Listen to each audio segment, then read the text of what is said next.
नमस्कार। हमारा आज का विषय है ढोला मारूरा दोहा की काव्यगत विशेषता।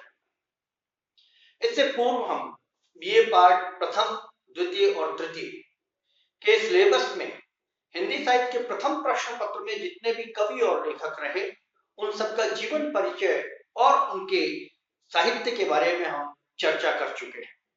आज से हम उनके काव्यगत विशेषताओं को लेकर और उन पर बनने वाले मुख्य प्रश्नों को लेकर विचार विमर्श प्रारंभ कर रहे हैं। तो आज की श्रृंखला में पहला प्रश्न हमारा है ढोला मारूरा दोहा की काव्यगत विशेषताएं।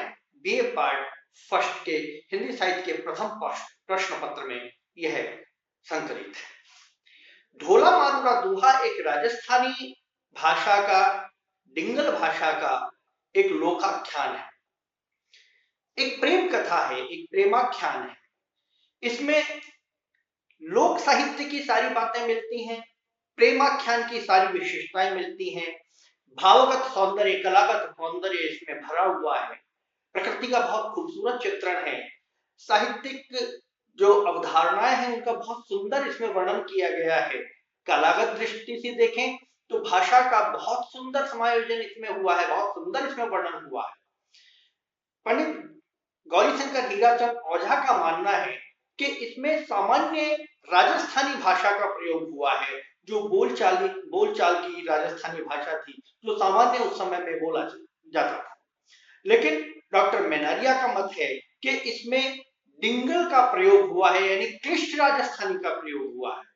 लेकिन अगर हम आलोचनात्मक दृष्टि से इसको देखें, परखें, तो हम इसमें गुजराती, सिंधी, पंजाबी भाषाओं के शब्दों को भी देखते हैं और यह भाषा या इस आख्यान की भाषा जगह जगह बदलती दिखाई देती है। इस दृष्टि से ये कहा जा सकता है कि भाषात्मक दृष्टि से सदैव जो ढोला मारूरा दोहा की जो रचना रही वो अपने आप को परिष्कृत करती रही है, अपने आप को नवीन करती रही है।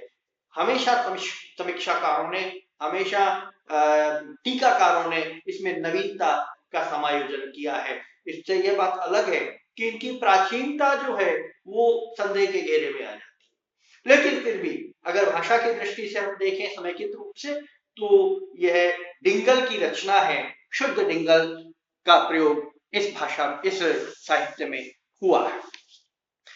दूसरा इसका आता है कि इसमें मुहावरे, लोकोक्ति आदि का प्रयोग बहुत ढंग से हुआ है, बहुत अच्छे से हुआ है और कवि ने नायक नायिका के माध्यम से और नायक के माध्यम से भी यत्र तत्र इनका प्रयोग किया है, जो साहित्य इस काव्य को और अधिक रोचक और प्रभाव उत्पादक बना रही है। दूसरा इसका जो बिंदु है वह है छंद विधान। कलात्मक दृष्टि से जब हम किसी रचना की समीक्षा करते हैं तो भाषा के बाद छंद विधान आता है।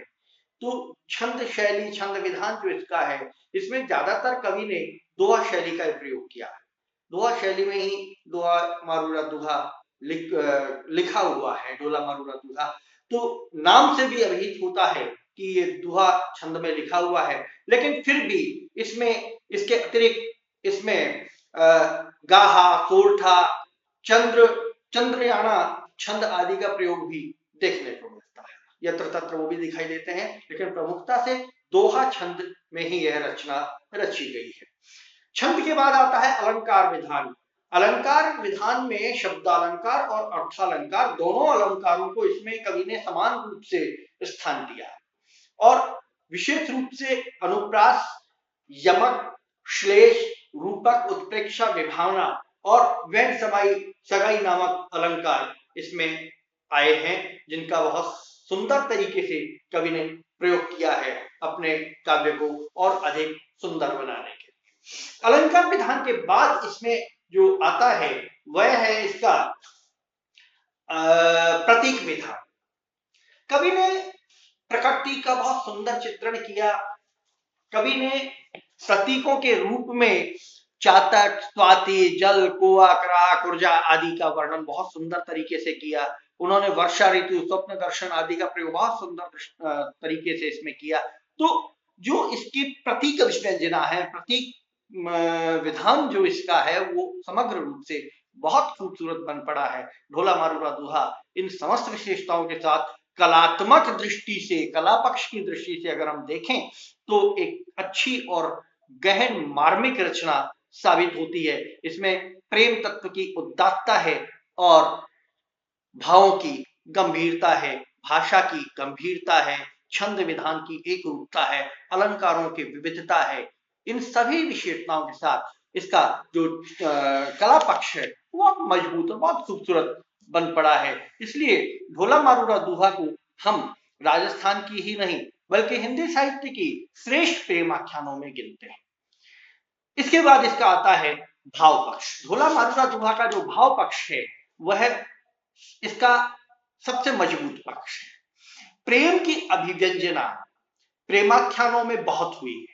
हमने पहले भी बहुत से प्रेमाख्यानों की बात की है, हम जयसी पद्मावत के प्रेमाख्यान की बात की है, लेकिन ढोला मारूरा दूहा में जो प्रेमाख्यान है, जो प्रेम की अभिव्यंजना की गई है, जो प्रतीकात्मक रूप से की गई है, प्रतीकों के माध्यम से की गई है, प्रकृति को माध्यम बनाकर की गई, वह अनुपम है, श्रेष्ठ है। तो उस दृष्टि से अगर हम बात करें तो ढोला मारूरा दूहा का जो भाव पक्ष है वो बहुत श्रेष्ठ और सुंदर बन पड़ा है। बात करते हैं कि पारंपरिक प्रेमाख्यान में जो स्थान ढोला मारूरा का होना चाहिए, इसका स्थान उससे कहीं ऊंचा है। दूसरे रूप में इसमें विषय और शिल्प दोनों दृष्टियों से लोक गाथा की विशेषताएं देखने को मिलती है। यह इसकी बहुत विशेषता है। जब हम बात करते हैं तो किसी भी प्रेमाख्यान की जब हम बात करते हैं तो देखते हैं किसी में एक विशेषता है, किसी में दो विशेषता, लेकिन ढोला मारूरा दूहा समस्त विशेषताओं के साथ एक श्रेष्ठ प्रेमाख्यान साबित होता है।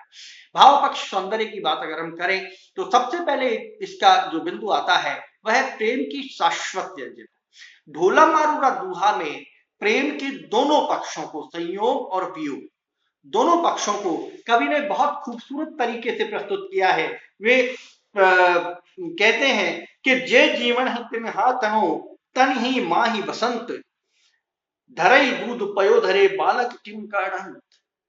यानी बालक दूध पयोधरों में भरा हुआ है, माता के आंचल में दूध है, लेकिन बालक उसे निकाले कैसे? बालक को उस दूध को पीना पड़ेगा। काव्य की सौंदर्यता देखिए आप कि ममता के भाव को कितने सुंदर तरीके से प्रस्तुत किया है और साथ में अभिव्यंजनात्मक रूप से प्रेम की अभिव्यक्ति की है। तो इसमें जैसे आगे कहते हैं ढोला की, इसमें कहते हैं कि यहां सुपंजर मन उहा जय जान लालूई, कि यहां जो स्थिति है वो वही जानेगा जो इस स्थिति से गुजरेगा। तो ढोला मारूरा दूहा जो है वो स्वाभाविक भाव को प्रस्तुत करता है, संयोग श्रृंगार में भी और वियोग श्रृंगार में भी। वियोग श्रृंगार की जब हम बात, दूसरा बिंदु उसका वियोग श्रृंगार का है। ढोला मारूरा दूहा का वियोग श्रृंगार सबसे मजबूत पक्ष है।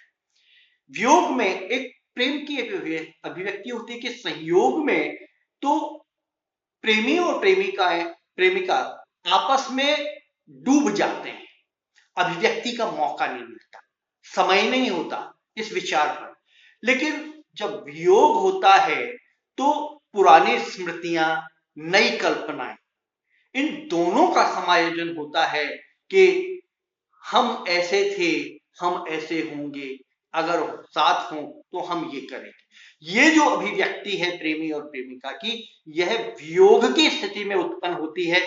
जैसे कि सखियों ने को मरवनी ने बताया कि उसने ख्वाब देखा और ख्वाब में उसने ढोला देखा और वह ढोला क्या था, और जैसे ही ख्वाब बताया वैसे ही मरवनी की वह वेदना जागृत हो गई। वो कहती है बाबैया चढ़े गौ खसिरी चढ़ी ऊंचैरी भीत, मत ही साहिब बाहुड़े ही कौ उण आवही चीत।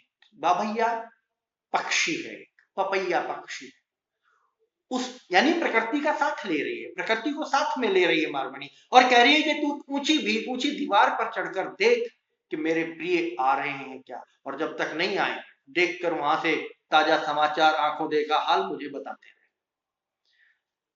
कवि की कल्पना के साथ नायिका की विरह की अभिव्यंजना, यह उसकी सबसे बड़ी विशेषता है। जब मरवणी अपने प्रिय के विरह में खीज उपालम आदि भावों से भरी हुई है और ऐसी स्थिति में जो ढोला जो है अपने प्रिय की याद करके वहां से निकलता है तो ढोला चलई चालयु हे सखी बाजा विरह निशान के ढोला चल दिया है और उसके विजय निशान बज गए हैं, ढोल तासे नगाड़े बज गए हैं और हाथे चूड़ी खिसपरी ढीला हुआ। और जैसे ये पता चला कि ढोला आ रहा है तो हाथ की चूड़ियां खिसक गई हैं और ढीला पड़ा संहान और जो नेजा होता है वो ढीला हो गया है। प्रेम के व्यक्ति का एक बहुत सुंदर प्रतीक है, लेकिन मर्यादित भाषा में मैं आपको यहाँ इसको इसी ढंग से समझा सकता हूँ। उसके बाद ढोला चले हुए है सखी बाजा विरह निशान और हाथे चूड़ी खिस पड़ी ढीला हुआ निशान संहार। और ऐसी स्थिति में ढोला के चले जाने पर ढोला आया मारवणी से मिला मारवणी मिली, उधर ढोला की पूर्व पत्नी मालवनी का भी विरह रेखांकित किया जाता है। जब ढोला अपनी प्रियसी मारवणी से मिलने जा रहा है तो मालवनी का विरह जागृत हो जाता है और मालवनी का विरह जो जागृत होता है, सज्जन चाल्या हे सखी नए ने कियो और सिर साड़ी गली खचेऊ हु बहु नीचो वो जो, अर्थात अब मेरे प्रिय जा रहे हैं अपनी प्रियसी से योग करने। तो विप्लव श्रृंगार जो है वो बहुत श्रेष्ठ बन पड़ता है किसी भी साहित्य में। जायसी में देख लीजिए आप, ढोला मारूर में देख लीजिए और प्रेमाख्यानों में देख लीजिए कि संयोग से अधिक जो वियोग श्रृंगार है उस वो ज्यादा सुंदर बन पड़ता है।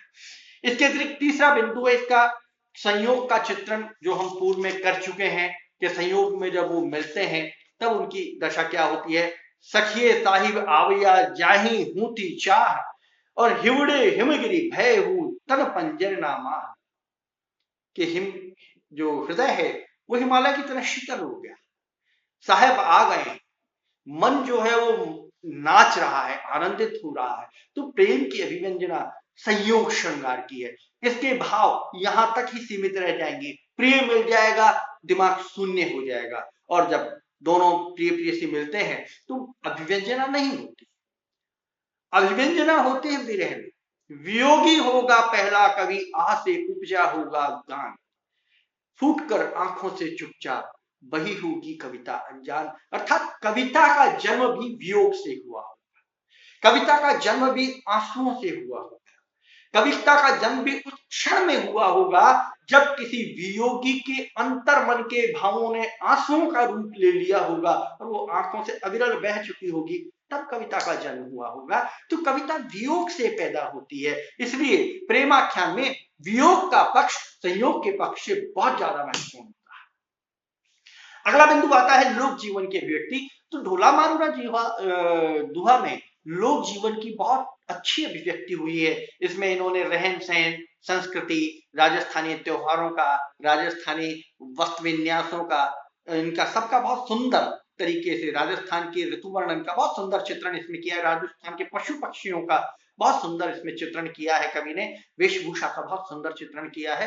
तो वस्त्र विधान के हिसाब अगर हम लोक जीवन के हिसाब से देखें तो ढोला मारूरा दूल्हा तत्कालीन सामाजिक संरचना को प्रस्तुत करता है, बहुत सूक्ष्मता से प्रस्तुत करता है। इसलिए लोक जीवन की अभिव्यक्ति की दृष्टि से यह काव्य बहुत श्रेष्ठ काव्य है। हम इसको पढ़ते हैं, सुनते हैं तो ही हमें उस समय के समाज की संरचना का एक चित्र सामने खिंचता दिखाई देता है। अगला बिंदु है इसका सशक्त वस्तु वर्णन।